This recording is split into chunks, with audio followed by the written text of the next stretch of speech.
welcome Ken Dodd.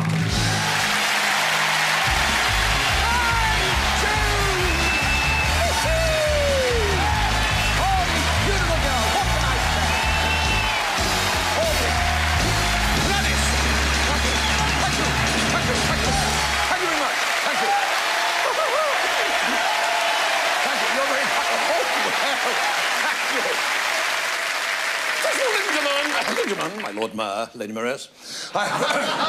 Gracious Lord Mayor, good gracious Lady Mayoress. First of all, folks, I'd like to say, how tickled I am. Well, I said, how tickled I am. Did you see that? I'll do it again. This lady seemed to like it. Put the binoculars away now, dear. You're looking down the wrong end, anyway. At my age, that's all I need. Now, be honest, lady, is this the first time you've seen a Chippendale? I'd like to say, how tickled I am, how completely discombobulated, how full of plumptiousness to be here tonight. An audience with LWT. LWT, a long wait for a titter. Now, ladies and gentlemen, we've got what an audience, we've got a special audience. Now, I think it'd be a good idea. We watched you coming in, you know. We peeped through the curtains. We saw you all staggering along the South Bank, all using your inhalers.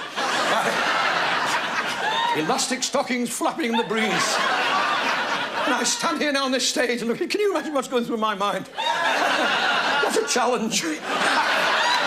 Honestly, I've seen happier-looking bloodhounds. Do you know, I think it'd be a good idea now if all the ugly ones came down and sat near the front. You have? Good. Well, this is now... As you know, folks, as a special concession, people with big ears were allowed in half price. Congratulations, sir. Do you know, I've been looking forward to this. I've been looking forward to you all day today. Give you an idea of the sort of life I live. 5 o'clock this morning in Nottingham, I flung the bedroom windows open, climbed in. I thought, what a beautiful day. What a beautiful day for doing something wild and sporty, like ramming a brush stave up Nigel Mansell's trousers and saying, how's this for pole position? No, something really...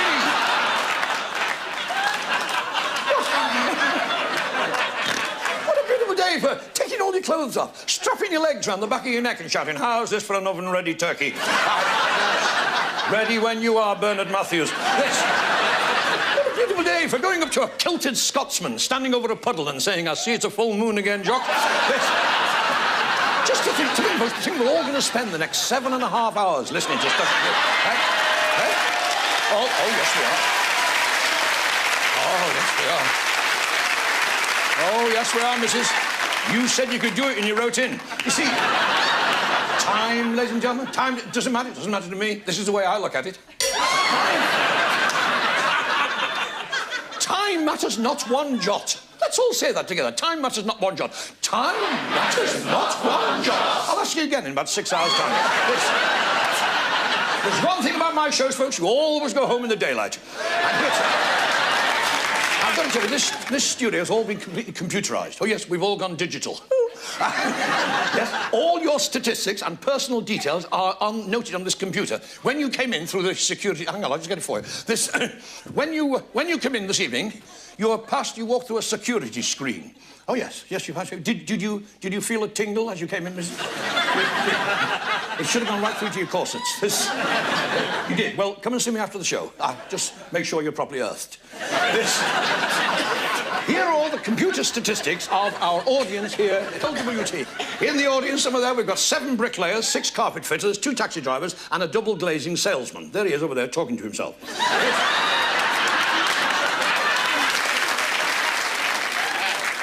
You'll notice, you're all wearing barcodes, badges, barcodes. You know, barcodes are those little patterns you see stuck on packets of frozen sprouts.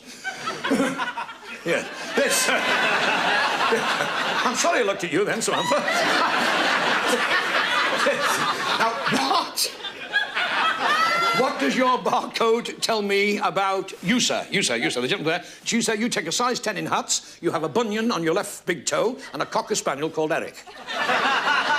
Your hobbies are writing rude words on steamed-up car windows and taking your trainers off in crowded lifts. It was your birthday last week, and all your friends clubbed together and bought you an old-fashioned bed warmer.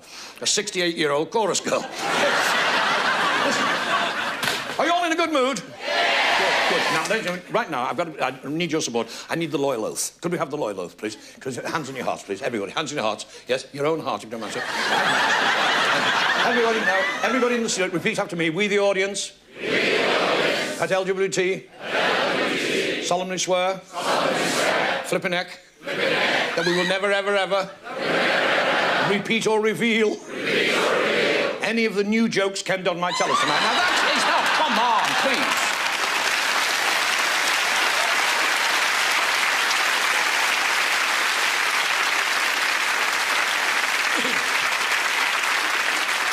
What's a galaxy day? The last time I saw so many stars was when I banged my head on the mangle. Our first star question tonight comes from the lovely Hannah Gordon, an actress of many parts, all of them in beautiful condition. Hannah Gordon. Are you there, Hannah? Yes, I'm here. Ken, I would like to ask you if you actually came from a show business background. Were you a funny child? Now, listen, when I was a little baby, I'd like to tell you a story of my life if you've got 5 or 6 hours to spare. No, but I'm gonna say... I'll tell you the story of my life. When I was... I'm gonna say something now. I'm gonna say something now, ladies and gentlemen, that you're gonna be flabbergasted. Really, you will. You'll say, my, we can hardly believe that. I wasn't a pretty baby.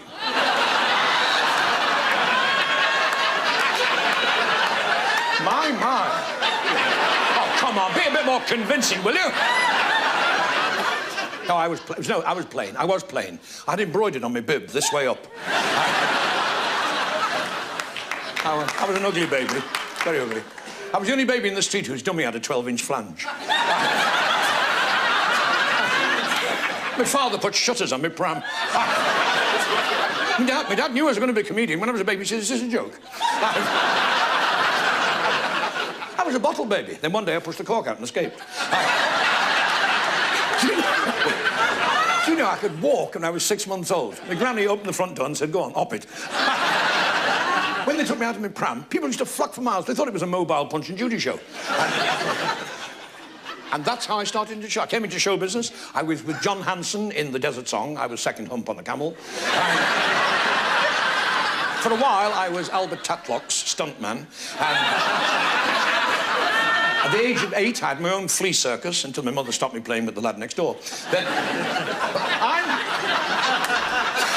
I'm ready for another question, ladies and gentlemen. And over here we have a very distinguished British actor of stage and film, James Fox. Can I be blunt? No, of course, you were. No, sorry. Brilliant. Ken, I've read that's your ambition to play every live theatre in the country. Do you have a favourite theatre? Yes, I do. They're all my theatres. I'm sure, like yourself, all theatres are beautiful. There's the temples of show business, of course. In London, there's the Palladium, and there's beautiful theatres in the north, in Blackpool and Newcastle and Scotland. Is there anybody in from the north? Yes! Anybody in from Lancashire? Yes! Oh, well, you'll recognise tripe when you see it. Anybody in from Yorkshire? Yes! Oh, heck, notice how they always sit near the door. That's in case there's a collection. Yes. There's nothing wrong with Yorkshire folk, is there? No. Yorkshire born, Yorkshire bred, strong in the arm. As I say, ladies and gentlemen, we have a very distinguished gentleman here on the front row in evening dress and trainers. Good evening, sir. Are you a professional gentleman, sir? Are you an architect, sir? Surveyor? Doctor? Pardon? A bin man. I see, right. Well, could I ask you rather a personal question, sir? And I wouldn't embarrass you, I realise, with this lovely lady. What night of the week is your bath tonight, sir? What night's your bath? Well, no, he looks a nice man. Well, night bath. Yes, do you have to most think about nights, really, about three or four nights a week. 3 or 4... Fella on the front row has a bath 3 or 4 nights a week. Are you in some kind of an institution, sir? Are you... This lady, is this matron? The lady in the safari jacket and the Doc Martens. Why are you having so many baths? I mean, what are you looking for? You won't find it, not unless they've got a big nurse. When you have these 3 or 4 baths a week, so do you have them all over, or does she just sit you on the draining board and go as far as you need? And when you get out of the bath, are you like most men? Do you have a quick flex? I bet you do. You're a big lad. I bet you're up in that bathroom for hours. Is he, missus? For hours? Yes. Posing in front of the long full-length mirror. Bragging, shouting downstairs. Gladys! Gladys! Come and look at this! Hurry up! I can't hold him much longer! Do you use any male cosmetics or any of this fa-fa, a-fa-foo, a-fa-fee, a-fa-fa?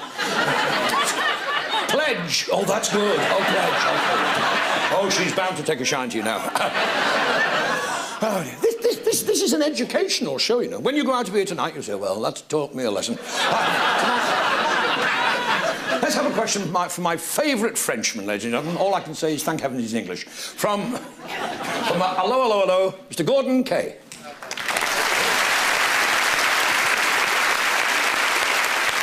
Ken, with respect, you have a curious mind. How would you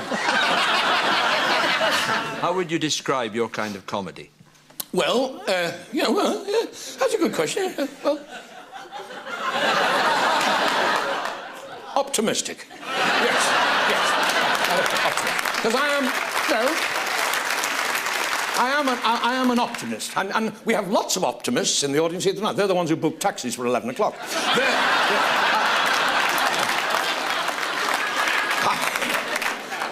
Ponder. I'm fond of a pond, you know. I mean, ask myself questions like, why does the tomcat always decide to lick itself just as you're having your supper? Well, here's another one you won't like. You tell me, how is it, on a Sunday evening, you're in the house, you've just had your tea, you're full of chunks, and, well, all right then, Chinese passion fruit, but you're in the house, you've had a little trifle in the afternoon, and now you're having your tea, and you're just bunging in a shovelful of blancmange, you switch the television set on, and that fella's there, James Herriot. Now, exactly. He does the same blessed thing every week. Where's he getting all the cows from? That's what I'd like to know. There can't be that many poorly cows in Yorkshire, sure. You're having your tea, you're bunging in a shovelful of blancmange, and he's going, come on, me old beauty. And an amazed cow's going, I reckon he deserves a pat on the head for that.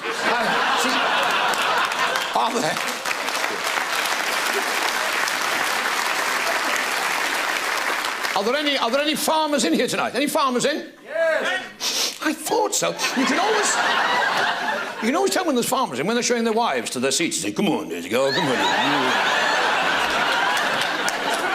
I love anything like that, because anything intellectual I love, because I am an intellectual entertainer. You know? Oh, yeah, intellectual entertainer. At one time, there was only Noel Coward and me doing this sort of stuff. But once he'd packed the accordion up, that was it. I was in like a shot. And I do draw, rather like a mustard plaster. I do... When I was a little lad, in my wheeze, when I walk down the street, people think I'm following them with an accordion. But when I was a little boy, my old granny, she used to, when I goes to school, she used to stick a mustard plaster on my chest before I went to school. It was embarrassing. All the other kids used to wipe their ham sandwiches on me.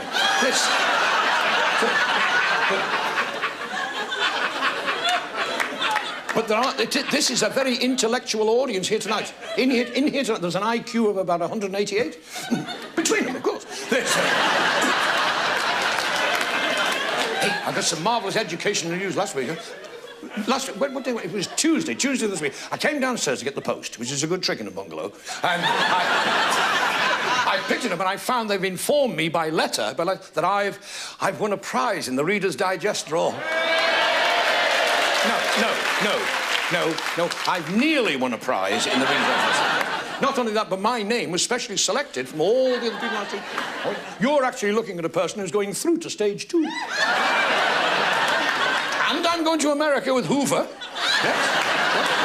I may be going to Scunthorpe with Electrolux, but I don't know. That isn't confirmed. Reading a marvellous magazine, folks, the Reader's Digest, a mine of useless... I like reading... I love reading the medical articles. I'm potty, anything medical. I wasn't always. I used to think of Placebo was a Spanish singer. But this... Here's one I bet you didn't know. Did you know that a dog whistle is so high, the human ear hole can't possibly hear it? Your dog's probably sitting at home now in the kitchen, whistling his blooming head up. And you're just sitting here in LGBT, laughing hysterically. Ish. Oh, I bet when you get back home tonight, you know, your dog will be in the kitchen, your dog will say to you, I've been sitting in the kitchen all night, whistling my head up. You haven't taken a blind bit of notice. Anyway, the back door was bolted, so there it is. This is... What's that, madam? You're not bothered because you've got a cat flap. Oh, do you mean personally or at home? I'll be good for the cats, because that's how we'll find our way back home tonight, no? Or tomorrow morning, or whenever this seminar finishes. Not following a ginger Tom. No, I'm talking about the cat's eyes. The cat's eyes in the centre of the road. The cat's eyes in the centre... This is rather pleasant, Liz. The cat's eyes... And that was a Yorkshireman who invented that, you know, the cat's eyes by accident. One night, you see this Yorkshireman, he's driving home at night in his big posh car in the dark, and suddenly, in the car's headlamps, he sees these cat's eyes coming towards him. Now, had the cat been walking the other way, it would have invented a pencil sharpener. But there you are. And these are new things. Well, remember where you heard it first. Because knowledge is power. Knowledge is power. What is knowledge? Have you got the knowledge? Then you've got the power. Isn't it wonderful to be in control? This thing isn't working again, you know? We have another brilliant British actor, ladies and gentlemen, in the audience.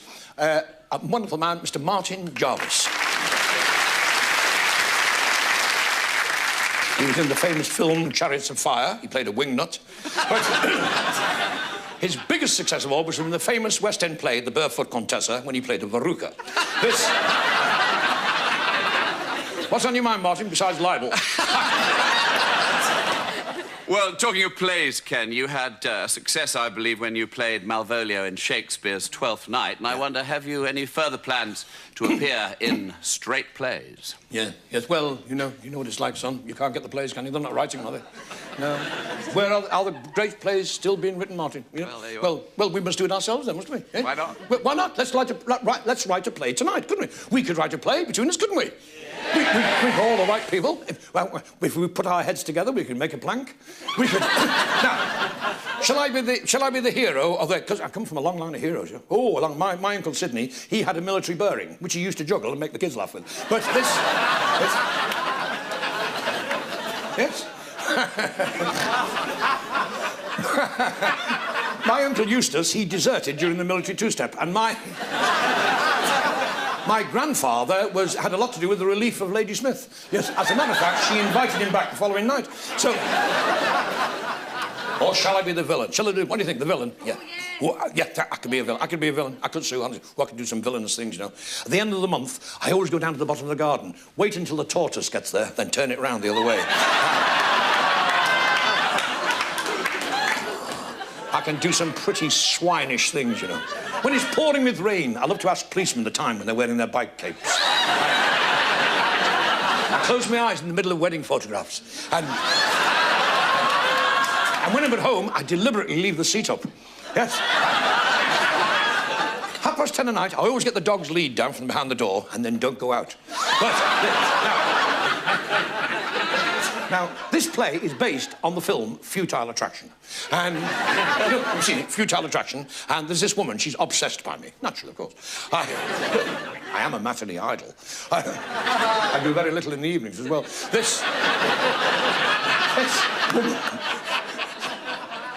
This woman, she's a psychopath. I realise that when I see her riding her bike on the pavement. Please. Come on, you got in for nothing. There I am in the south of France, Monte Carlo, playing dominoes at Prince Rainier. I say, are you knocking, Your Highness? I go back to my beautiful French villa. I'm sitting in bed in my Austin Reed pyjamas, sitting there on the waterbed. Last night we left it switched on and we were nearly poached. I say we, because now I have this beautiful, tall French girl. She's standing on the balcony, framed in the French windows. The moonlight is dancing in her hair. The moonlight dancing in her hair. Oh, and then her hair. She's wearing a diphanious nightie. And it's a fashion term, so I got that out of a lady out of a magazine. Diphanious, it means semi-shufty. It's rather like buying a ham shank at the co-op, you know, wrapped in mutton cloth. It looks very tasty, but you can't quite get at it. I could murder a bowl of cornflakes, and that's when I realised she's a serial killer. And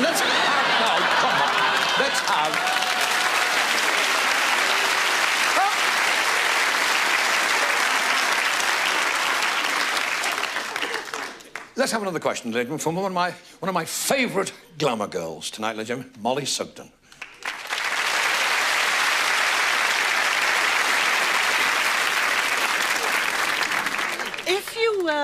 had the opportunity to have a really good part in a feature film. Oh, yes. But it meant taking off your clothes. Would you do it? Well, I do have a good part for that sort of work. I don't know, it's Molly. You don't watch films like that, do you? Have you got a satellite dish? Do you want have you tried Channel 27? Yeah, it's all got channel blocked, but you can't see them, but you can hear them. Eh? Ooh, ah, hee, hoo, oh. I think they must be lifting a very heavy wardrobe.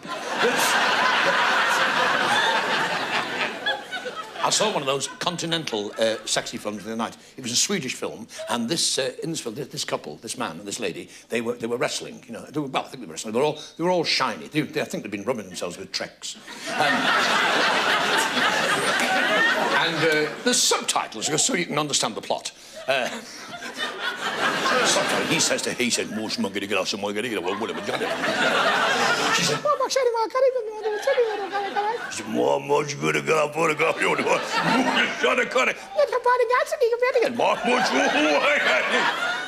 And the subtitle comes along the bottom.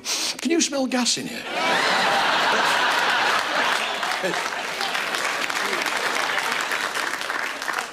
We have in the audience a gorgeous lady renowned for her beauty, her brains. As the star of that wonderful programme, Tomorrow's World, Miss Carol Vorderman. Such a brilliant intellect, she can do Chinese takeaways in her head. Carol, we both share the same love of mathematics. Yes. And after the show, I'd like to present you with a copy of my new book, Teach Yourself Accountancy. I mean, based on my personal experience, it's called The Mysterious World of Numbers. I should read it from back to front. Yet I'm heavily into science and also science fiction, and not a lot of people know this, but you once appeared in Doctor Who, did you not? Doctor Who, yes. Yes. Yes. Are you heavily into science fiction? Oh, yes. I mean, sci-fi, yes. Oh, yes. I saw this science fiction film in our house the other night. It was all about this astronaut. This astronaut, he shot up into space. He went 3 times around the galaxy. He brought the spacecraft back to Earth. He swooped low over the Bernard Manning Memorial Sewage Farm.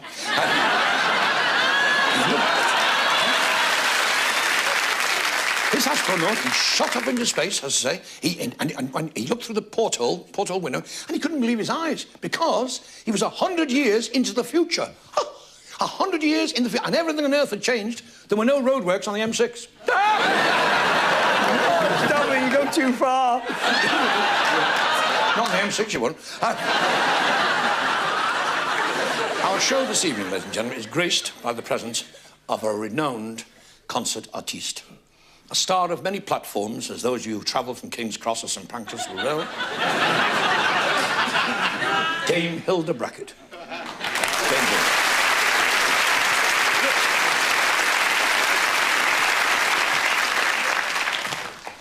Kenneth, dear, delight to be able to ask you a question. Now, look at me while I'm talking. Has your voice been trained?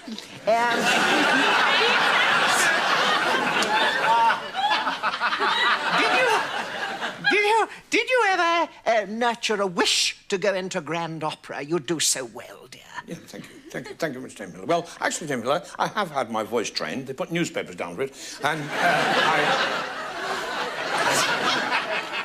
I can actually cover 5 octaves. I've had my legs stretched. I don't know about opera. I don't know, because opera is very confusing. Opera is where a man gets stabbed and instead of bleeding, he sings. So, I like singing, and I think singing makes you happy, and I like happy songs. And you like happy songs, don't you? Yeah, of course. So, Maestro, have you any ha-ha music? Ha-ha, ha-ha. Come on, girls. Here we go. Ha-ha, ha-ha. Hee-hee.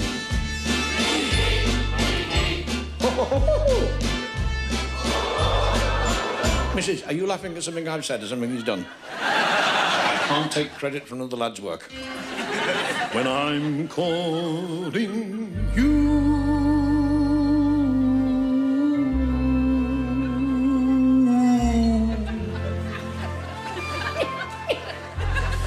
will you answer?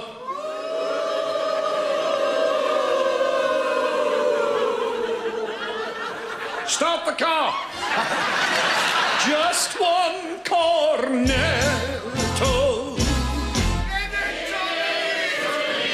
Oh, I'd like to give it two. There was the band with the spurious tone of the cornet, clarinet and big trombone, fiddle, cello, fife, whistle, far away as in a trance, all together on the floor, all dance, tiddly-wink, soul man, suck a lemon if you can't, suck a lemon, suck a lemon, tin can. I've got to come, boil a toothache, a bellyache, a pain in my left side, a pimple on me. On the road to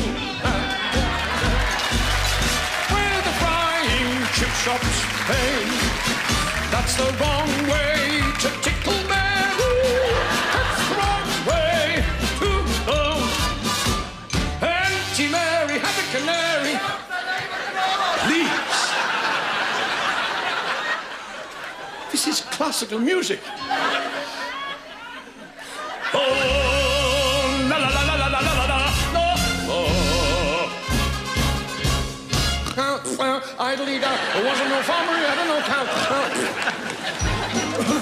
Oh, this is... La Donna Mobile, translated, does anybody want to buy a lady's bike?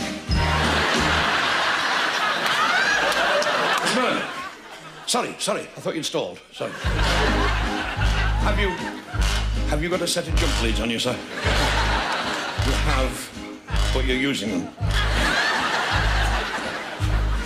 La donna immobile, quel pur malvento, mutata cento, egli s'inferno. Fai on, shut the phone, you hang on, shut your face. Woman is fickle, give her a tinkle.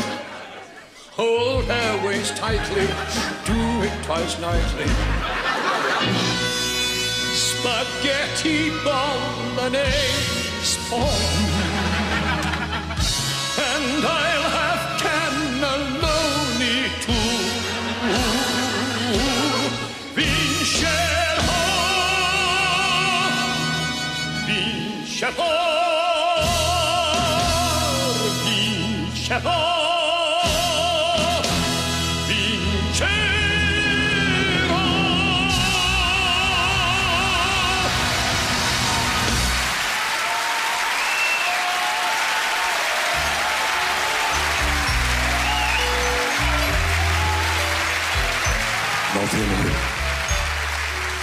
Molti amore, sempre amore. Molti amore, sempre amore, cannelloni cappuccino. Molti amore, sempre amore, la Villa Masala. Molti amore, sempre amore, chicken tiki. Molti amore, sempre amore, vindaloo. Spaghetti bolognese, spaghetti whoops. Sorry, we are closed. Sorry, we are closed. The restaurant is closed. Go away, try McDonald's. The restaurant is closed. The chef is gone home. The chef got the hot dog. No, not the hot dog there. He got the hot dog here. It's a very, very bad hot dog. It's a very bad. It's a very serious. He no come back. The chef, he had his own cooking. He had the salmonella poached. Ooh, he got the jippy jump. Quando caliente il sole aquí en la playa, siento el cuerpo vibrar cerca de mí. Es tu palpitar, es tu cara, es tu pelo, son tus besos, me estremezco. Oh, quando caliente el sol.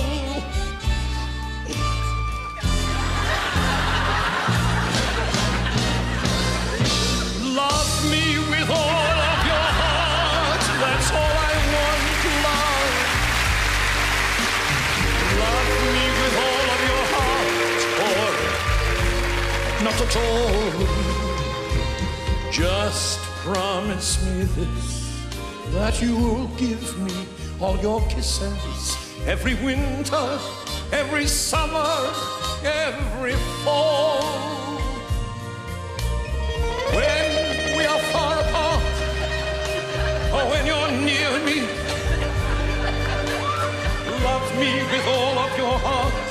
as I love you. Don't give me your love for a moment or an hour. Love me always as you've loved me from the start. Love me with all of your heart. Cuando caliente el sol. Cuando caliente el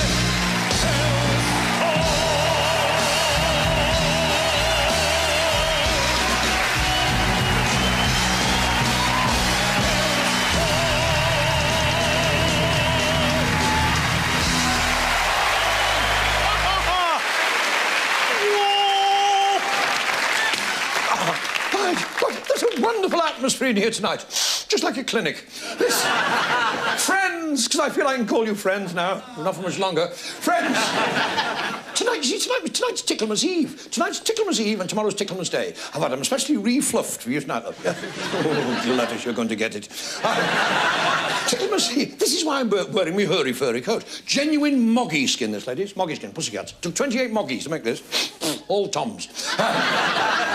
It's full of life, this coat. A pair of underpants made of the same stuff. Moggy skin, long johns. When I walk down our street, people say, "Ah, here he comes." Here he comes. It's a joke. Well, that's definitely a joke. It is a joke. I recognise them. That's what we professional humourists, what we call a shaft of wit. And this is, well, that's something similar, sir. Right, this, ladies and gentlemen, I've got a gentleman in the audience, ladies and gentlemen, over here. Give my respect. Yes. You get these suits by sending away the tops of 12 birds' custard packets. Yes. A young man over here, ladies and gentlemen, a man who works miracles. The world's greatest wizard, Paul Daniels.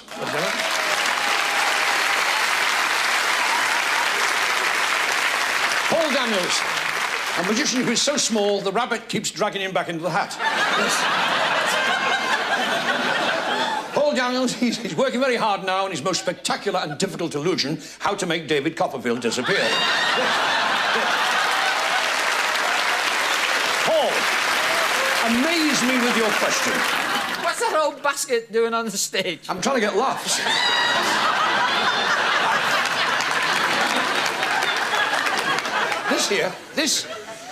This is a prop basket, did you know, Paul?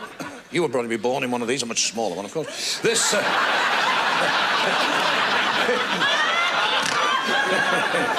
haven't heard that one before. This is an old prop basket, and it's full of props. Comics, all comics love props. Here, for instance, here's the jester's cowl. Now, the jesters all wore these like the fools of the Middle Ages, as opposed to a middle-aged fool, and they... Has a comical effect. The ladies are laughing already. This... They know it reminds them of a donkey. This... Sometimes I wish I was a donkey. Only sometimes, of course. This... You see, the jester had a fool's licence. You know, he could do anything he liked. He used to go around hitting the king and all the noblemen over the head with his bladder. And it was very funny if he'd been on the lager the night before. This... Yes, all this is a slapstick. 2 pieces of wood, see? And that's a jester's. That's where the expression comes from, the slapstick. And the red-hot poker, won't bother with that. This is my favourite part. The great drum of Notty Ash. A little bit of classical music. Come and join us, silent night. Softly, softly. Oh, I love a drum. You can't beat them. Well, you have to, actually. I never go anywhere without my drum. I love dashing into Tesco's and shouting, "I want Fortons off!" The special offers I've had, and in an emergency.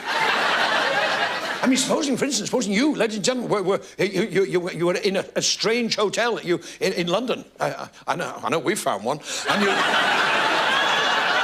You find yourself in a strange village, and it's in the middle of the night, and it's pitch dark, and you don't know where you are, and you can't see the time. Well, stick your drum out of the bedroom window. Go on, love, you've got a beauty.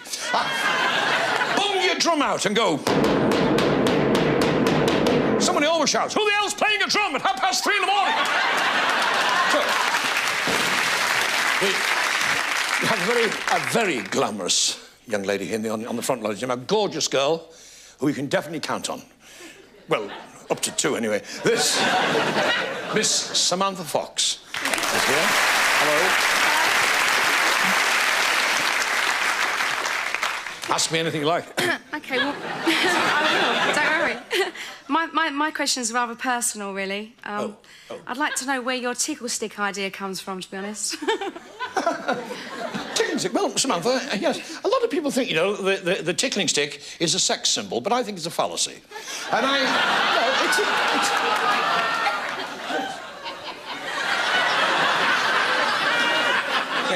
it's a jester's prop. It is. It's a jester's prop. Now, we've got another man here. We've got a man here who became the long-suffering husband of Hyacinth Bucket, and he's been dying to kick her ever since. Ladies and gentlemen, welcome Mr. Clive Swift.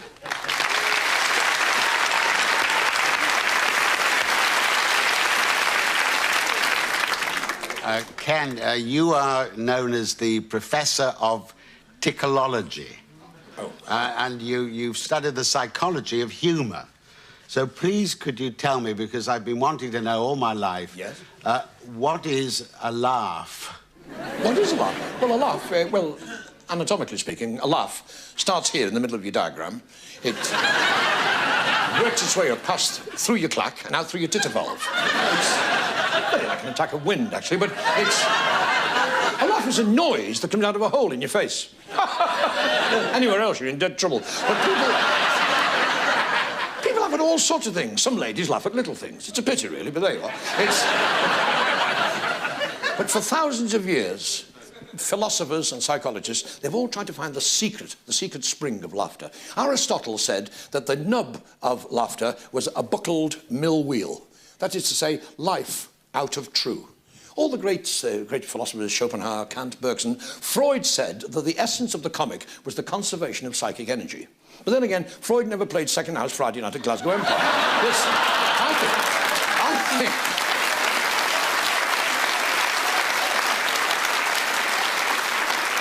I think, ladies and gentlemen, there is a rainbow of laughter. A rainbow of laughter. At the very, very top, there's the laughter of pure joy. White, if you like, and you can hear that any time you like, for free. Just pass any school playground and you see little children leaping and jumping around for the sheer joy of being alive. And then you go right through the rainbow, through the different laughs, pink laughter, green laughter, blue laughter, and right at the very bottom, there's the dark colours of sarcasm, insult, satire. And that's, I think, laughter, a sense of humour, is the sense of seeing the funny side of life. I mean, people say, do funny things happen on the way to the theatre? No. A friend of mine, it was John Farrow, the producer, he had this marvellous idea to have a play written for him called Page 3 Girls. It was an excuse really to get young ladies to take their clothes off. And the opening night was at the Theatre Royal, Hanley. Page 3 Girls. Place was packed. The lights come down in the auditorium. Complete blackout. And from the back, a little pin, I think it's called a pin focus line, went like that, and hit the front of the stage. The curtains parted, and out stepped this beautiful girl, not a stitch on, but a lovely 20-year-old, not a perfect, beautiful body, as naked as the day she was born. And she went up to the microphone and she said, "Ladies and gentlemen, may I have your attention?"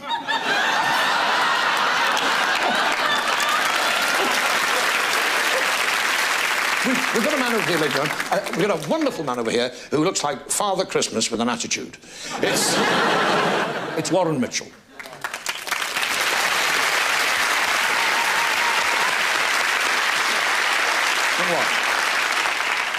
Ken, I'd like to know, when you first came into this mad business of ours, did you have a comedian, a comic who was a hero that you wanted to model yourself on? I did indeed one. I modelled myself, and I was very lucky because I had great heroes to look up to. Wonderful, wonderful comedians of 40 and 50 years ago. Arthur Askey, Ted Ray, Max Miller, the great Max.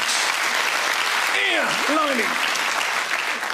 And Arthur Astley was as a child, Arthur Astley he was a wonderful man. It was like a firework display going off.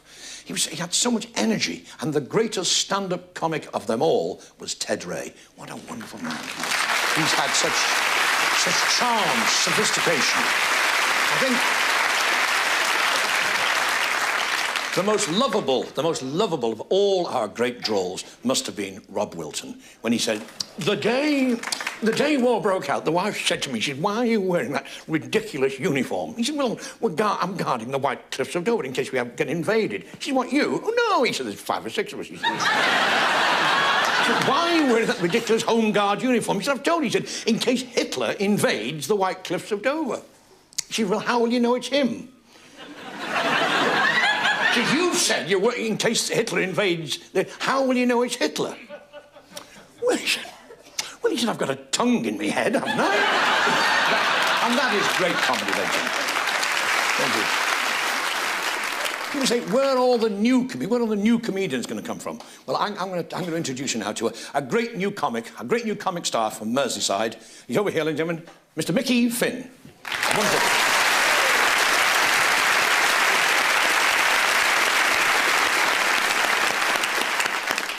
Thank you, Ken. Where do all the comedians come from, Liverpool? Well, Arthur Astley said you've got to be a comedian to live in Liverpool. I love all the accent. Isn't that a lovely Liverpool accent? You know what I mean? I reckon. But the thing about a Liverpool accent, we can be understood, just about. British accents, down in the West Country, that's where they say, hello, my dear, hello, my flower, hello, my lover. And that's the men to each other. Here's a lovely West Country lass, Pam Ayres. You're a long way from the country, Pam. You must be free range.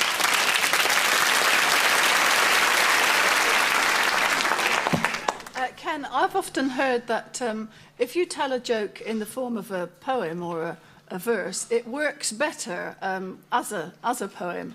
What do you think about that? Well, I would just say, ooh-ar. Definitely, I'd be like, yes, I think so, yes. I think it's the rhythm, isn't it, the rhyme. It seems to help the humour along. There was a marvellous comic called Billy Bennett, another Merseyside like Billy Bennett, who had fabulous monologues like this one. A sailor's farewell to his horse. It was a dirty night, it was a dirty trick, when our ship turned over in the Atlantic. It was the schooner Hesperus. We all lay asleep in our bunks, bound for a cruise where they don't have reviews with a cargo of elephants' trunks. The sea was as smooth as a baby's top lip. Not even a policeman in sight. And the little sardines had climbed into their tins and pulled down the lids for the night.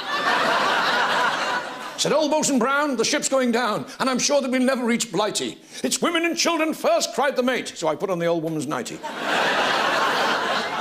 I said to a girl, you must swim for your life. Or cling on to a boy, if you can. She looked at me coy. She said, you're not a boy. Get off, you're a dirty old man. Thank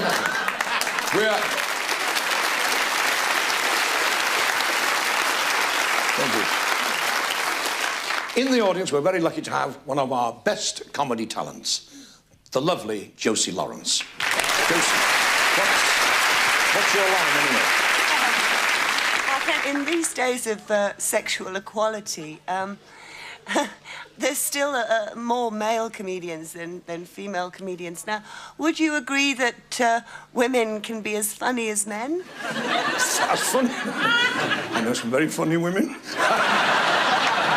I mean, women are definitely funny. Only a woman would think of going to bed at night wearing a mud pack, hair in curlers, and then say, where's all the passion gone? Listen. Only a woman on a Saturday night would think of hoovering when you're trying to listen to the football results. Liverpool 4, Arsenal...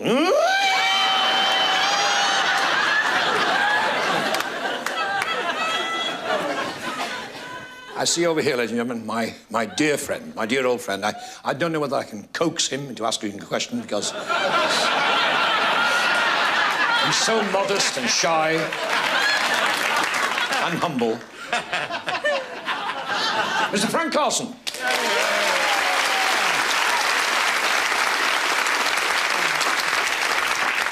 Well, I just thought, Doddy, have you ever thought of being politically minded? And are you politically correct? Well, we've both got brilliant minds, Frank. He's right. I have thought of going into politics. Oh, yes, I have. As a matter of fact, to be honest, the job I fancy is Chancellor of the Exchequer. No, I do. Well, at least I'd be reunited with my money.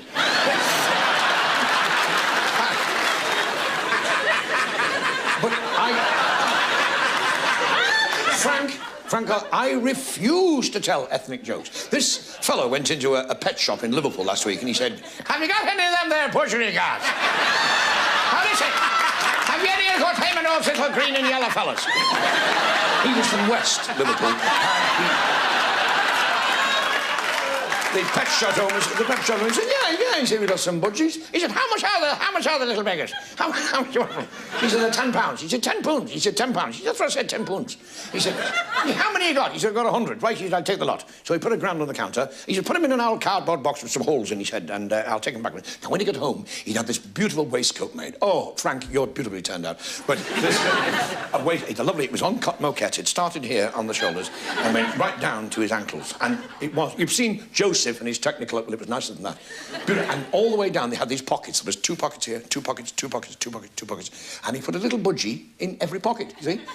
In every pocket had a little budgie in. And curious little birds, you know, they're lovely little things. They kept popping their little heads out and waggling their little beaks. You do it for me, dear.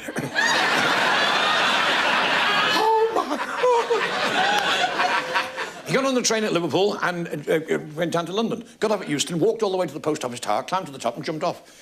Yes, the waistcoat, the budgie, him, from Liverpool to London, trudged all the way to the GPO tower, clambered his way to the very, very, very top and hurled himself into space. Well, he just went on the deck. One of his pals rushed up and he said, Paddy, what the hell are you trying to do?" "Oh, I'll tell you one thing," he said, "that budgie jumping is a waste of bloody time."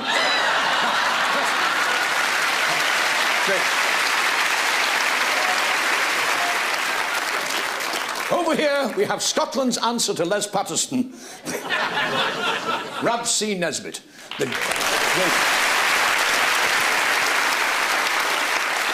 Rab C. Nesbitt, the Jimmy Knapp of show business. But he's really a wonderful, fine, versatile actor, Gregor Fisher.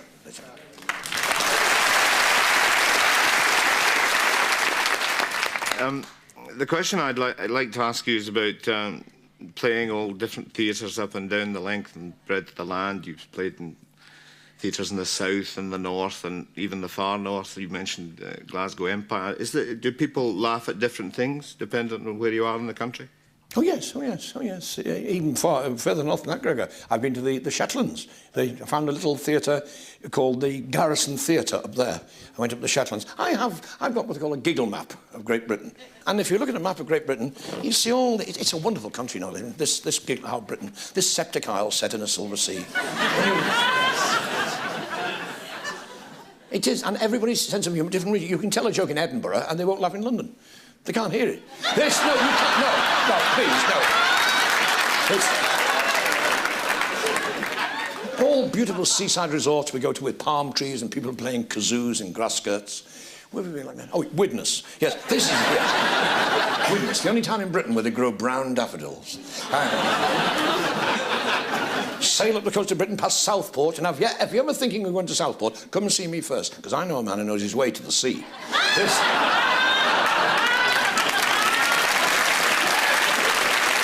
Of course, you are from Southport. You go... it's such a thrill in Southport to go paddling outside the 3-mile limit. I was mugged there once by Lawrence of Arabia. Keep going north up to bonny Scotland. Hi, the Nicky Noo, when you get tickled in the Trossachs. Glasgow was once voted City of Culture, wasn't it, Gregor? Glasgow, City of Culture. You get mugged in French.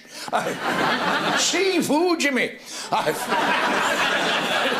wild, exciting city, Glasgow. They used to have street fights every night. No more street fights now. Now they call them pavement debates. back down again the east coast of England, down to Scarborough here, Scarborough, very ever so hilly in Scarborough. Oh, late at night in the summertime in Scarborough, see all the old age pensioners going back to their digs, all roped together. You say, oh, I'm going The Midlands, now you'd think the Midlands, being the engine room of Britain, you think the Midlands would be... But it isn't. No, it isn't. Midlands, absolutely beautiful, and they've much lovely people there. Up in the northwest, our heroes are Pat and Mick. Well, now, in the Midlands, it's Enoch and Eli. Two fellas called Enoch and Eli. He said, where y'all been, or Eli? Where y'all been, or Eli? Where have you been to, Eli? He said, I've been fishing in the cut. Is he fishing? Did you catch anything? Oh, he said, I caught a whale. He said, you caught a whale? What did you do with it? He said, I chucked it back in again, there were no spokes in it. Because the Midlands... In the Midlands, you have Stratford, of course, with Willie Shakespeare. The man invented our business, didn't he? Willie Shakespeare, a man of a few words like myself. He...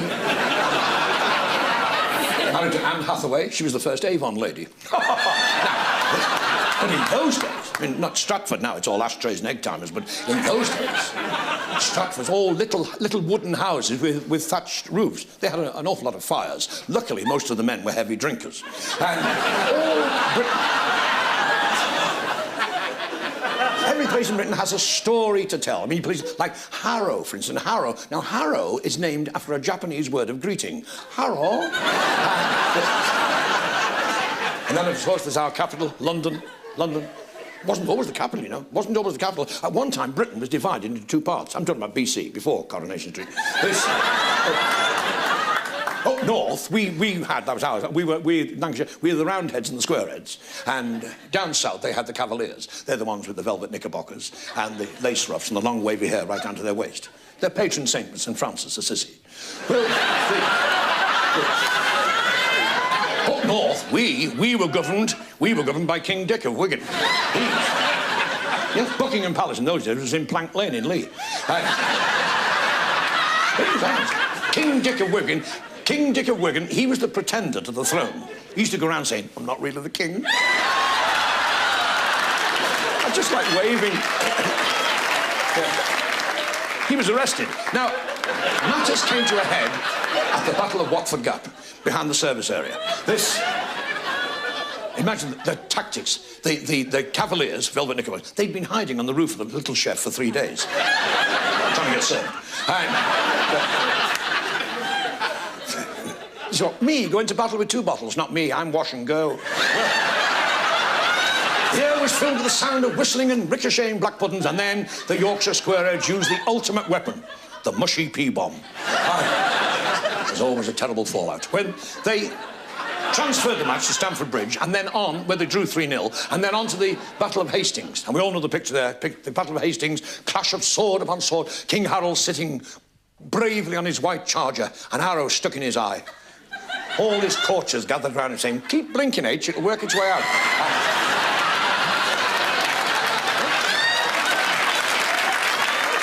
Have you tried blowing your nose?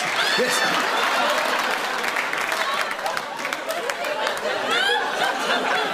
In the north of England, up north, ladies and gentlemen, we have a great tradition called Coronation Street. And here is a man who is generous to a fault, Alf Roberts. His real name, of course, is Brian Mosley. Young Brian.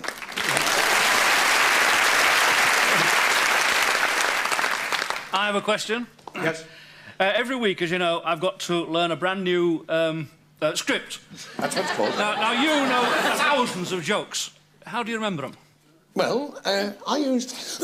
Actually, Brian, I use a thing called the roll-up technique, where you try to get as many laughs as you can. I try for 7 TPM, 7 tits a minute. I'll give you an idea. I went to the doctors last week, nothing wrong, just to make sure you hadn't crossed me off. And because they won't come out and visit, you know. You can be as sick as a footballer. And because I was going to play for Liverpool once, but I couldn't spit far enough. So you phone them up and say, could the doctor come out and visit me, please? They said, visit? You must have lost your conkers. You can have an appointment 5:45 in the morning, 3 weeks next Thursday. I could be dead by then. Well, if you are, get someone to phone in and cancel the appointment. So, I thought, I can't stand this. I'll pay. So I've joined Bupa. Bupa, B-U-P-A, British underpants prevent hacking coughs. Yeah, if you need a bed bath, the lady comes round with a mop and a bucket. So I went down to the doctor's, I went into his insulting room. He said, you're paying or shall I hurt you? I said, no. Take all your clothes off. So I took all my clothes off. He went in the next room for a laugh. And he came back in and he said, you'll have to diet. I said, what colour? No. Did you have any difficulty passing water? I said, well, when I go over a bridge, I go a bit dizzy. Oh, did you have vertigo? No, son, you live around the corner. He said, you must eat more fibre. I said, what do you think, I'm a moth? People do terrible things, you know. There's a fellow in Liverpool. He's had 4 wooden legs making a coffee table. So... Little old lady went to the doctor's. Little old lady, she said, Doctor, she said, can I have some more sleeping pills from your husband? He said, why? She said, he's woke up. Another little old lady goes to the doctor. She said, Doctor, can I have some of them sleeping tablets to make me sleep? He said, certainly not. He said, don't believe in any of those tranquilizers. He said, if you can't sleep at night, he said, do it nature's way, organically. Oh, I can't play one. No, he said, no, look. Treat yourself. Before you go up to bed at night, he said, have a little tot of something. Oh, I do that already, Doctor. You do it? Oh, yes, he said. Before I go to bed at night, I always have 8 whiskies, 4 gins, 2 vodkas, a large brandy, a martini, and an egg flip. Doctor said, you can't sleep. No, he said, I'm up all night singing.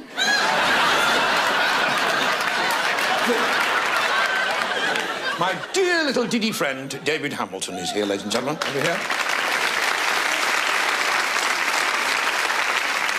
David, I remember the very first time I met you. It was at a wedding. You were standing on top of the cake. Well, I'd like to ask you a question, Ken, if I may. Yes, please, you've David. created a great fantasy world. Naughty Ash, the Jam-Booty Mines, and, of course, the Diddy Men. Yes. How did it all start? Well, I was a little... When I was a little boy, I used to read The Wizard and the Hotspur, you know, the Rover. And at the back, in the Wizard, they always had advertisements for, Paul, you know, started like that. Itching powder, stink bombs, sea bacroscopes. That's a little thing, a mirror you put in your eye, and for an 8-year-old, it's essential because you can tell if an assassin is creeping up behind you. One day I read one of these advertisements. It said, fool your teachers, amaze your friends, send 6 missing stamps, become a ventriloquist. So I did, didn't I? Yes. He'll tell you.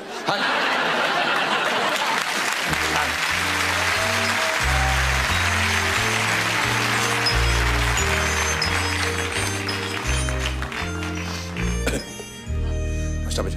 Stop squinting. You give yourself a migraine. So you stick like that. That's how I started. So you've arrived? Yes. Pardon? Yes. Well, squeak up. You've got here? Yes. And you've walked all the way? Yes. Must be very tired. Yes. But you're glad to be here? Yes. It's for the kids.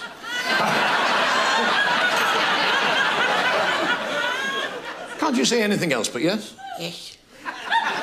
What is it? No. Well, if you've walked all the way, Dickie, you must be very tired and very thirsty. Yes. Would you like a big bottle of brown beer? Watch my lips. A big bottle of brown beer and some brown bread and butter, or a shandy? A shandy. Good. I'm very pleased to hear that you say that. Now you're going to do the alphabet backwards. Huh? The alphabet, 26 letters of the alphabet. Are you going to do the alphabet backwards? No. Good. Well, I'll tell you what to do. Sing a little song for the ladies and gentlemen. What would you like to sing? What do you know? Don't mess about. Just sing a little song. What would you like to sing? When the red rocking comes gocking. Gocking. Are you taking the... Yes. Get on with it. When there are grey skies. Oh, what don't you mind? I don't mind those grey skies. What do I do, Doddy? You make them blue. Glue? Oh, blue. You can't say glue. Who the hell's asked you to say glue? I never said a word about glue. I can say stick tight. What's stick tight got to do with it? It's glue. I know it's glue! I know it is so a clue in the song! You're shouting. I'm not shouting. I'm soaking wet. You're not soaking wet. Don't exaggerate. You're losing your rag. I'm not losing my rag. Just get on with the song. There's no glue in the song. It's a song about colours. I can say green. I don't want you to say green either. It's on the song. Just do the song as is. As is? Yes, as is. As it is, as it was, as it was. It might... Do it. Just do the song as is. As is? Yes. What's my name? Sonny boy. Friends may forsake me.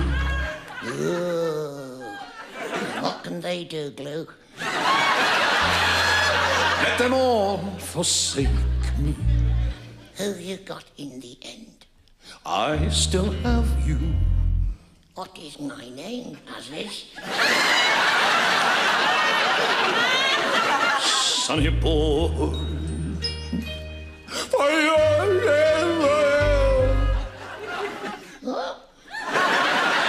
You're sent from heaven. You're right, Cock. I know your worth. You're ugly. Close too. You've made a heaven for me right here on earth. I want to go to the gents. They're not the only one. And when I'm old and grey, dear. What do you mean, when? Promise you won't stray, dear. I'm gonna be sick. 'Cause I love you so. What is my name, Aziz? Sonny boy.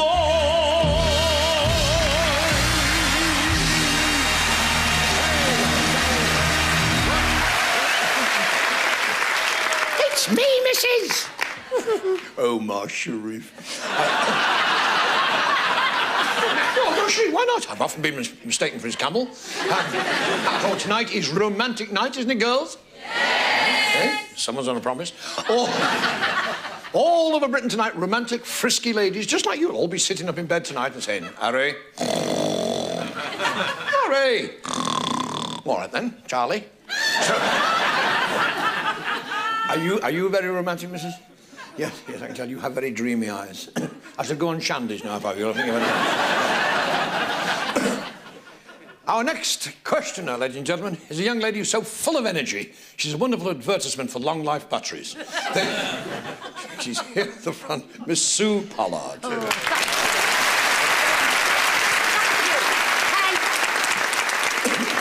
I've got to tell you, I've never told you this before, but I've often fantasised about you and me oscillating. Now, please. I mean, let's face it, with them teeth, you could kiss me and nibble me ear hole at the same time. But, Ken, seriously, do you think it helps to have a funny face to be a comedian, or don't you mind?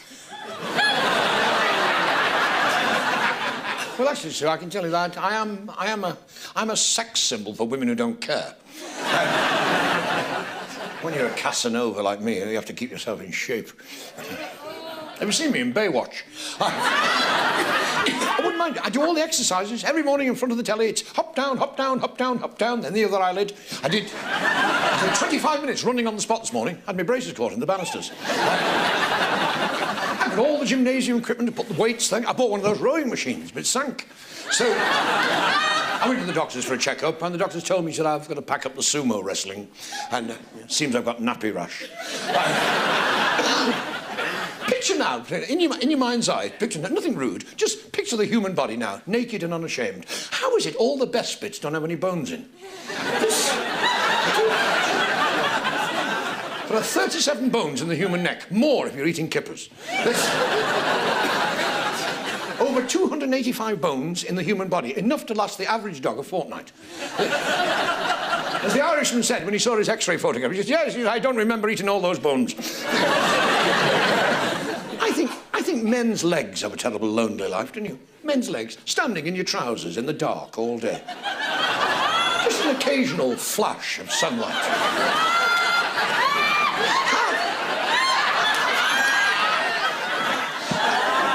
Have a look at your legs. this when you go to bed tonight. Try it when you go to bed tonight, sir. Take a torch, take a flashlight up to bed with you tonight and make a tent. Have you ever done that? You weren't lucky, no. Take one of those coloured flashlights up to bed, shine the green one on your legs. Give your wife a nudge and say, hey, Alice, we'll have to lay off the lettuce. Scientists and doctors, they're making tremendous strides. They're working day and night to make sure... transplants, one of these days, with all the... You could rearrange anything you want. You could have another ear under your arm. Another ear. Frighten the life out of people. Say, I beg your pardon, how dare you talk? What do you mean, 5 items or less? You could have another mouth on the top of your head. Another mouth. When you're late for work in the morning, stick a bacon sandwich under your cap and eat it on the way to the bus. You could have a third eye on the end of your finger. Yeah, well, as I say, now the next question...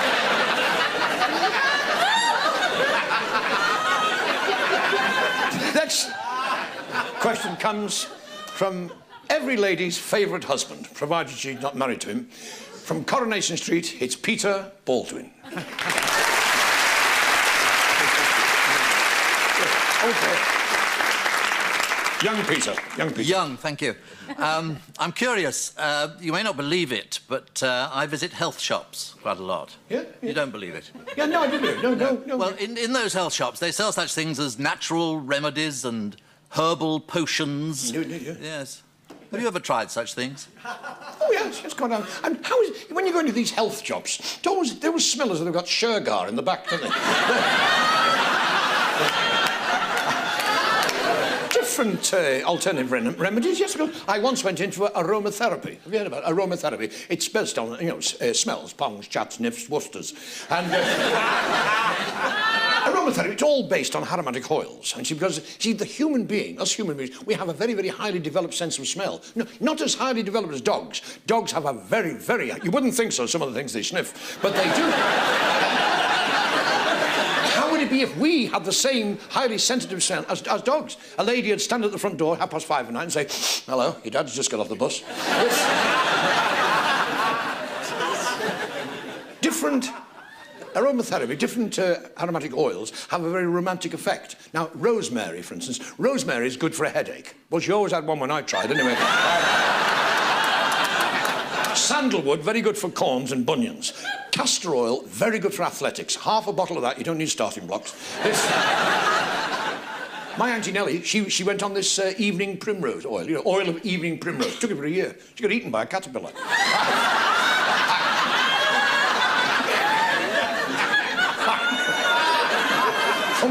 For my complexion, I use oil of Ulay, industrial strength, of course. 3-in-1 oil, that's very good for loosening nuts, so watch what you're doing there. I do have romantic moments. I was walking down the road this morning and this young lady came up to me. She said, hello, handsome, can you tell me the way to the opticians? I used to think I was wonderful. I used to think I was marvellous in bed. Then I found out all my girlfriends had asthma.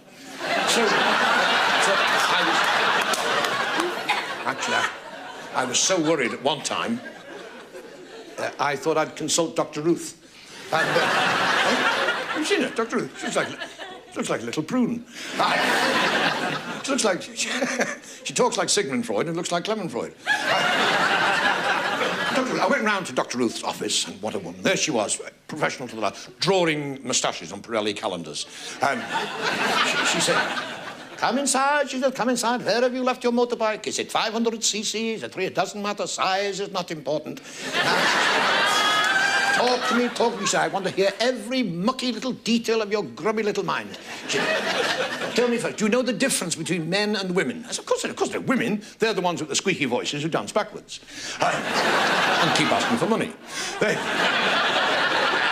She said, but do you know, she said, do you know how to charm a lady, how to charm a woman? Do you know how to make her feel good? I said, of course I do. And by the way, you've got some spinach between your teeth.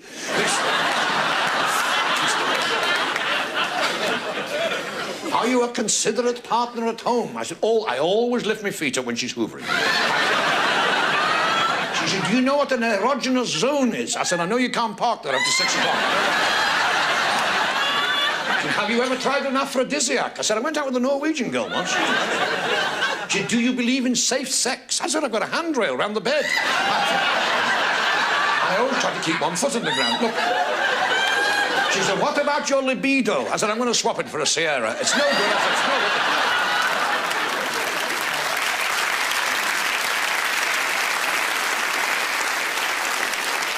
good. Over here, ladies and gentlemen, we have a fine figure of a man, Brian Murphy. Brian Murphy just returned from touring with the Chippendales.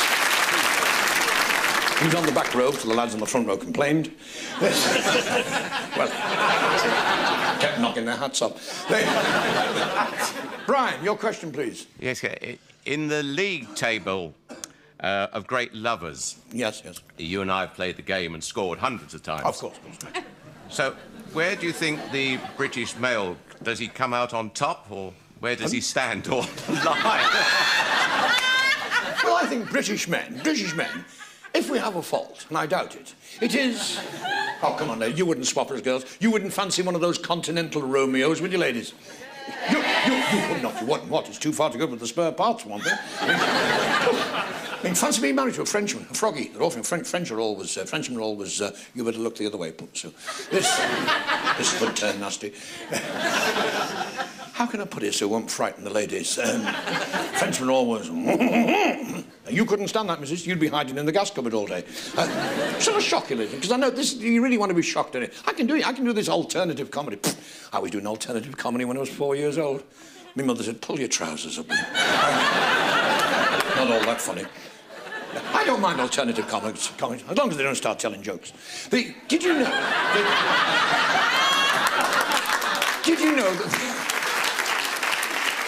that the average Frenchman on a Sunday afternoon would rather than watch Match of the Day? Yeah, they're not normal like we are.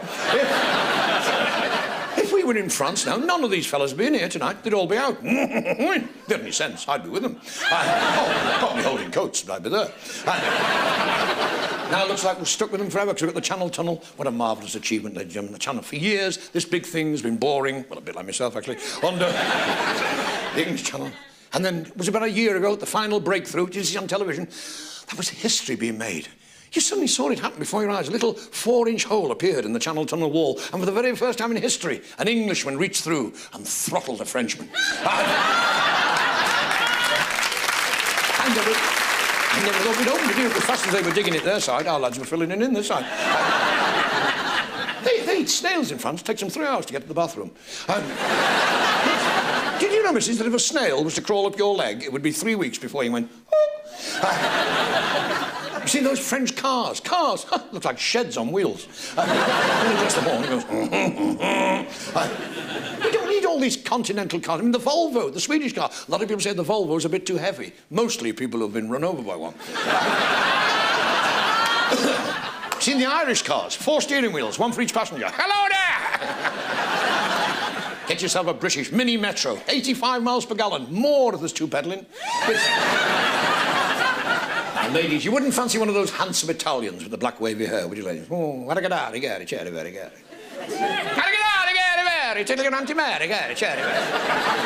Italians, they creep up behind you when you're doing the sprouts. Or Scandinavians, big, hairy Great Danes, Vikings with horns growing out of their hats and bacon sandwiches strapped to their legs.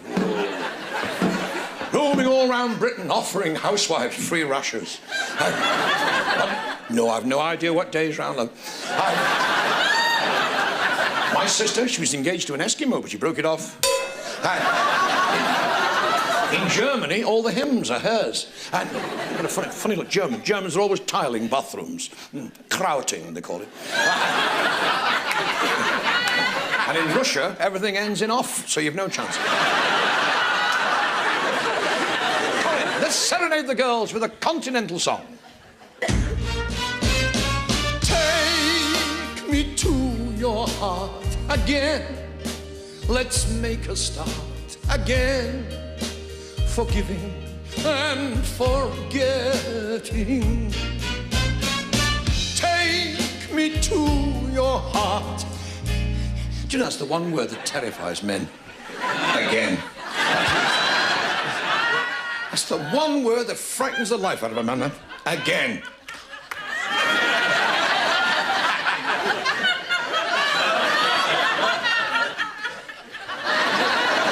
I think, ladies Ladies these days, they're getting very, very domineering, even a little bit bossy sometimes, aren't they, lads? Yeah! Come on, fellas, stick about. Women these days, they're getting a bit too pushy, aren't they, lads? Yeah! Yeah! Well, we're not going to put up with it much longer, are we, lads? What are we going to do about it, lads?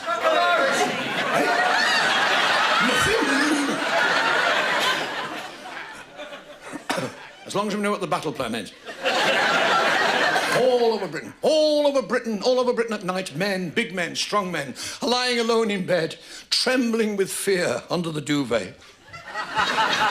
Don't leave me, Teddy. Big men, macho men, lying in bed, terrified when they hear cell block H finishing downstairs. And they know that she'll shortly be coming up for a spot of corrective training. Powerful men, husbands, that's a man with the nerve taken out. Lying fearful when they hear her getting ready for bed in the bathroom, gargling with Listerine. Terrified when they hear the Estee Lauder and the Avon going on. Strong men, terrified of that bathroom door opening and she who must be obeyed comes out. Wearing one of those pink neglecteds and a transparent nightie, standing there as if she's modelling for scatter cushions. Carrying a see-through hot water bottle. Forcing her attentions on him. Forcing her attention. You shouldn't do that, you ladies. You mustn't do that, girls. You mustn't surprise your husband like that. I mean, it doesn't give him time to think of anybody.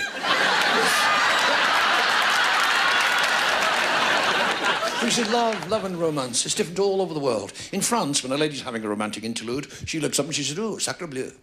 Oh, sacre flippin' bleu. Ooh, toujours l'amour, tonight for sure." In Italy, when a lady's having a romantic interlude, she looks up and she says, "Sempre amore. Molte amore. Sempre amore." In Britain, when a lady's having a romantic interlude, she looks up and she said, "That ceiling needs doing there. It's all gone flaky. What are you all texting? How about a fitted wardrobe from B&Q? And when are you going to do something about that shed? There are jobs need doing in this house and have needed doing for some time. I will have to get a man in. Oh. Colin, play me some romantic music. Soothe the situation.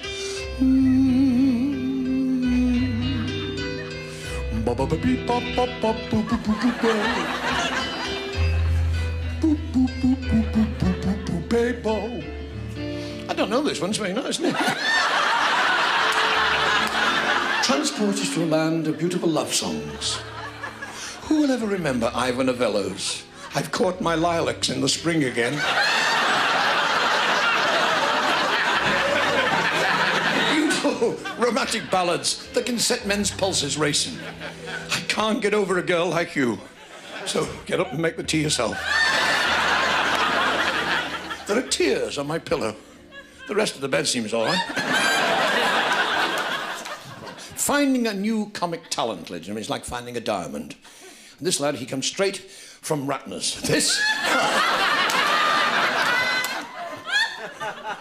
a wonderful new comedian from Liverpool, Mr. John Martin. John Martin.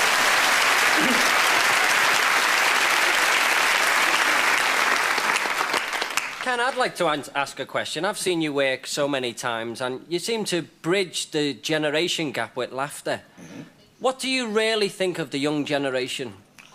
Well, I think young people today are very nice, really. Taken the right way, by the throat. They laugh at us, you know. If they laugh at the teenagers, they call us wrinklies. Wrinklies? How dare they? How would they like it if we call them zitsies? Next time one of them gets on your wick, just say, "Hello, zitsy." How's your pimps? Acne, rah, rah, rah. And one word the teenagers can't stand, you know, Clearasil. What is a teenager? A teenager is somebody who leaves the house at night in a car and comes back in a police van. Yes. But you mustn't argue with them. You see fathers arguing with their 15-year-old sons. They say, son, can you spare me a moment, son? Have I ever struck you, son? No, you must talk to young people. Listen, you must talk to young people, ladies and gentlemen, and we must listen to what they're saying. This is what I do all over the country when I'm touring as part of my social conscience. I try to meet as many young people as I can, and I talk to them, and I listen to what they're saying. What's a pillock? It's the same as a plonker. Is it really? Oh. Well, I've always known it was a plonker. I didn't know it was a pillock as well, though. Well, I flatter myself I get on very well with young people. As a matter of fact, they call me a Richard head. And, hello, old Richard head, they shout. Go off. Or words to that effect. The vicar said to me last Sunday, he said, Kenneth, isn't it wonderful to see the young people walking down the road carrying the good book? I said, they're taking their videos back. They hire these blasted videos all about werewolves and vampires. Fancy anybody paying good money to watch somebody with long hair and big teeth.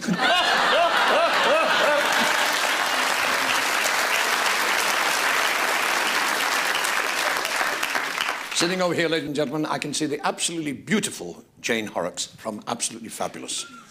Lovely Jane.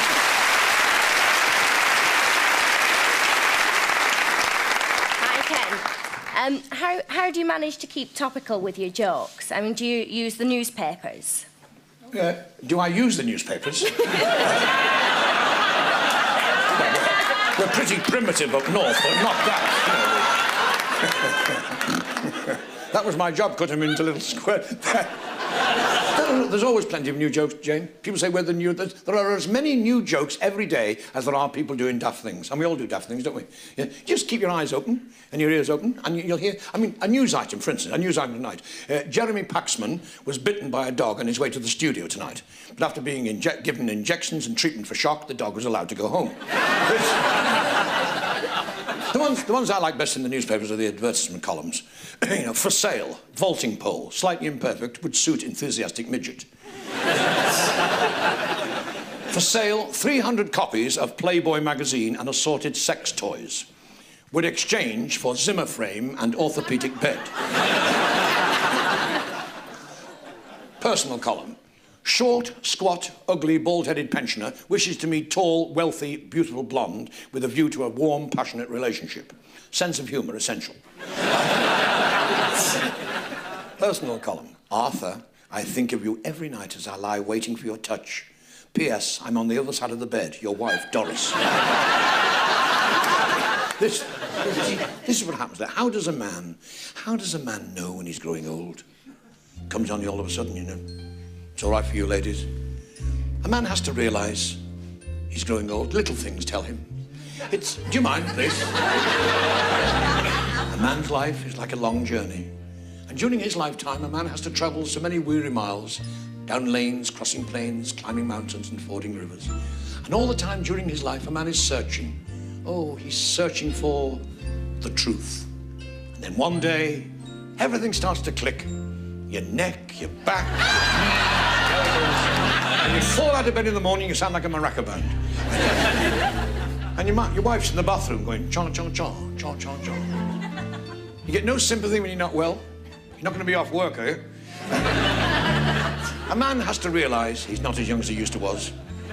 In the autumn of his life, there are signs and portents that tell him you get out of breath playing chess. Your wedding suit comes back into fashion. You have to use both hands to clean your teeth.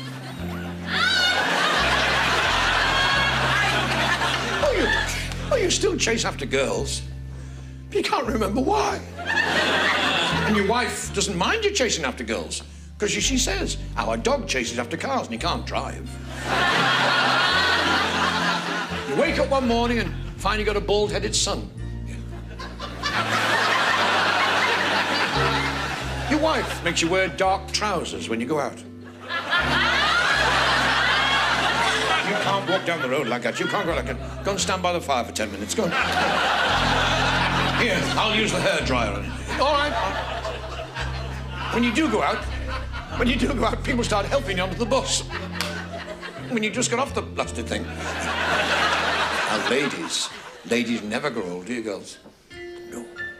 You look so beautiful tonight. And you always will look beautiful, ladies. Ladies are always beautiful. But you'll know you're knocking on just a little bit, girls, because at Christmas time, Everybody gives you lavender bath tubes for Christmas.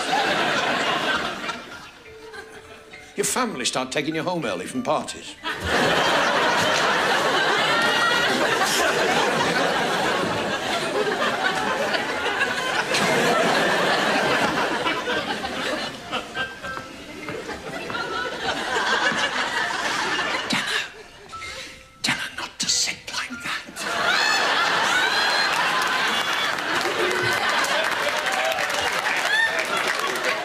You've got to go home now, Gran. I'd like a snowball. You might hurt someone. You've got to go home now, Gran. You've got a big day tomorrow. You're having your feet done. You'll never grow old, ladies and gentlemen. You know why? Because you've all got lovely chuckle muscles. That's what keeps you young, you know, your chuckle muscle. And if you use and exercise your chuckle muscle every day and have a good old laugh, or better still, make somebody else laugh, you'll always stay young and frisky and healthy. But if you don't use your chuckle muscle, it dries up and drops off. And tonight, here tonight, we've heard the most beautiful sound in the world, the sound of laughter and happiness. Forget all your troubles. I'm fully paid up now till 1975.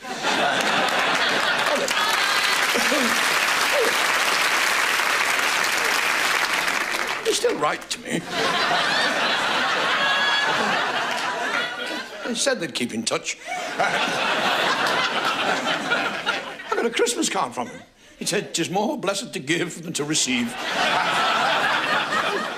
200 years we've been paying this. Like 200 years ago, this balmy MP, he's sitting along there in Westminster one afternoon, he's got nothing to do.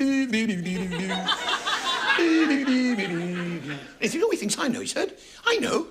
I'll invent income tax. I'll invent income tax. And so he did, 200 years ago. In those days, it was tuppence in the pound. I thought it still was. Ladies and gentlemen, thank you for being a wonderful...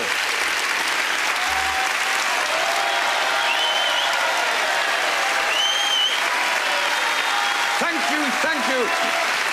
Thank you for being a tatty-hilarious and a punchless audience.